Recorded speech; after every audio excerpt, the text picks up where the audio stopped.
비규제에 갭 투자를 해야 되냐 아니면 서울의 실거주를 그래도 할 것이냐 그 질문이 많았거든. 이 두 개를 고민하시는 분들은 아무래도 투자 경험이 많지 않아서 비규제 지역에 그래도 해야 되나? 그리고 규제 지역의 사자니 전에는 이제 6억을 가지고 계신 분들 뭐 13억 집들 사실 수 있었잖아요. 그런데 1015 대책 터지고 나니까 내가 최대로 땡길 수 있는 돈이 4억밖에 없는 거야. 그래서 10억짜리 집밖에 못 사는 상황인 거죠. 그러니까 하급지로 눈높이를 낮춰야 되고 이것도 쉽지 않은데 그 이유가 이것도 올라? 그러니까 이런 상황인 거죠. 그러니까 이분들의 고민을 다시 한번 생각을 해보면 서울 하급지에 대한 그런 불신, 그리고 그 와중에서도 그래도 서울이라는 입지를 선택을 할 거냐, 아니면 비규제 지역에 전세를 끼워서 내가 대출을 못 받지만 전세를 레버리지 삼아 레버리지를 좀 사용할 거냐, 입지 대 레버리지, 이 고민을 하고 계신 것 같아요. 그래서 저도 내가 이 상황에는 어떻게 할까 이런 고민을 해봤거든요. 근데 금액에 따라서 좀 나뉘더라고요. 내가 만약에 3억을 가지고 있는데 생애 최초 대출을 받을 수 있어요. 아니면 현금 5억에서 6억 정도를 가지고 있으면 저는 서울, 그러니까 입지를 먼저 선택을 할 것 같아요.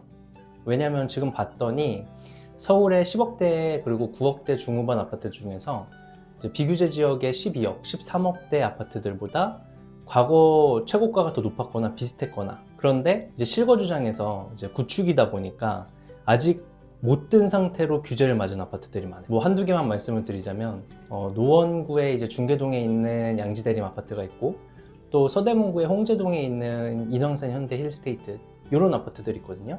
근데 이런 아파트들은 이제 확정된 호재도 있고 대단지의 아파트 입지가 너무 좋다 보니까 실거주장에서 이제 구축이라 사기가 좀 불편해서 좀 늦게 떴을 뿐이지 못 오를 아파트들이 아니거든요. 그리고 비규제 지역에서 12억, 13억 집들이랑 비교를 해도 전혀 손색이 없어요. 그러다 보니까 이런 지역들은 사셔도 될 것 같고, 서울 지역의 재개발 지역 같은 경우는 잘 보시면 뭐 4억대에서 5억대 투자금으로 진입을 하실 수 있는 물건들이 있는데 빌라는 지금 갭 투자가 되거든요. 그래서 제 추천은 뉴타운 지역 쪽에 그 재개발 빌라를 이제 사업 시행 인가가 난 지역들, 관리 처분 인가 전에 있는 그런 사업 구간에 있는 물건들을 잘 보시면 아마 좋은 투자 기회를 잡으실 수도 있을 것 같아요.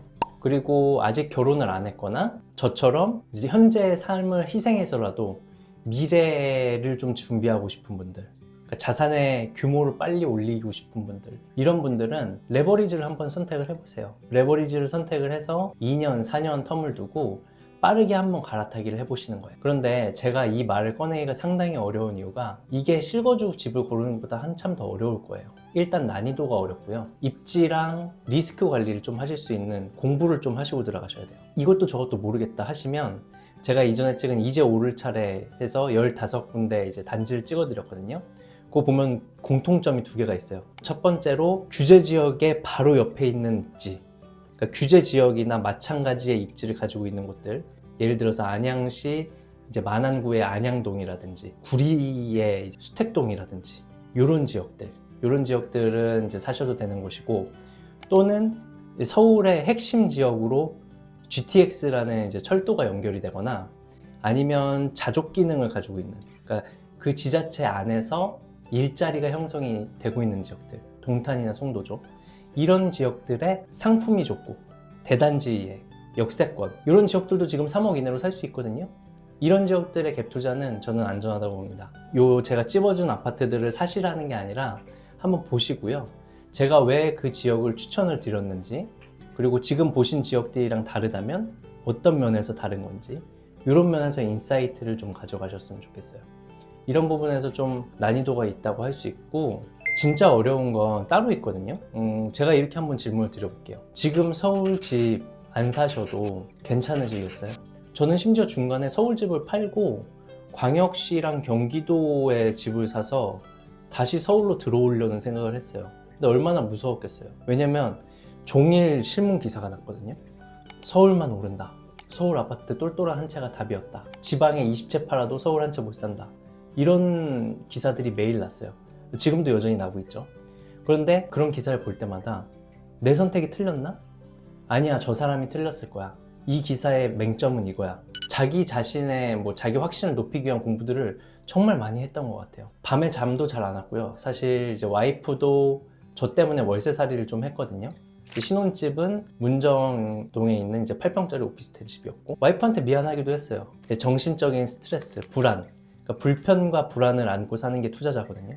이런 것들이 각오가 돼 있으시고 나는 이런 투자로서 오는 불편과 불안은 기꺼이 감수하겠어. 내가 조금 더 빨리 강남이나 상급지로 가거나 이런 꿈이 있으신 분들은 레버리지를 선택을 해서 빠르게 갈아타시기를 하는 것도 저는 추천을 드립니다. 근데 내가 서울에 집이 없는 게 너무 못 견디겠어. 그리고 다시는 못 살 것 같아.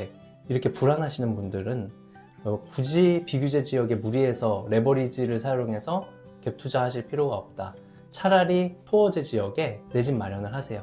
왜냐면 하급지, 그러니까 평균 이하의 급지도 조금 늦게 오를 뿐이지 안 오르는 게 아니거든요.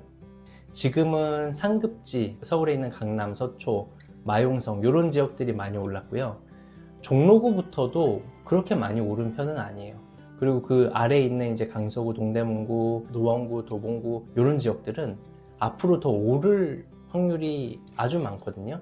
오히려 상급지보다 더 높은 퍼센테이지로 오를 수도 있어요. 그러다 보니까 이런 지역들도 너무 두려워하지 마시고 실패하지 않을 거라 저는 이렇게 생각하고 있습니다.